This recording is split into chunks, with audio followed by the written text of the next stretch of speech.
যে আওয়ামী লীগের সাধারণ ভোটার এবং কর্মী সমর্থকরা, হিন্দু সম্প্রদায়ের ভাইয়েরা তাদের নিরাপদ আশ্রয়স্থল হিসেবে গণ অধিকার পরিষদকেই বেছে নেবে, ট্রাক মার্কাকেই বেছে নেবে। পটুয়াখালী ৩ আসনে আওয়ামী লীগের সাধারণ ভোটারদের নিরাপদ আশ্রয়স্থল হবে গণ অধিকার পরিষদ। এবার প্রকাশ্যে এমন মন্তব্য করেছেন গণ অধিকার পরিষদের সভাপতি নুরুল হক নূর। বৃহস্পতিবার রাতে দশমিনা উপজেলা সদরের সরকারি মডেল মাধ্যমিক বিদ্যালয় মাঠে অনুষ্ঠিত এক সমাবেশে তিনি বলেন, আওয়ামী লীগ, বিএনপি, জামায়াত ও চরমোনাইয়ের সাধারণ ভোটাররা আমাকে ভোট দেবেন। পটুয়াখালী ৩ আসনে জয় পরাজয়ে মূল প্রভাব ফেলবে আওয়ামী লীগের ভোটাররা।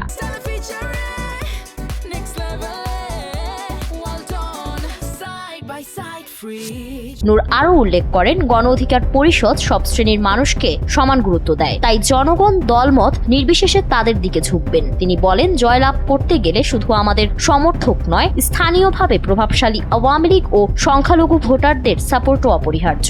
আওয়ামী লীগের নেতা কর্মী সমর্থকদের উপেক্ষা করে, হিন্দু সম্প্রদায়কে উপেক্ষা করে এখানে কোনো প্রার্থী নির্বাচনে জয়লাভ করতে পারবে না।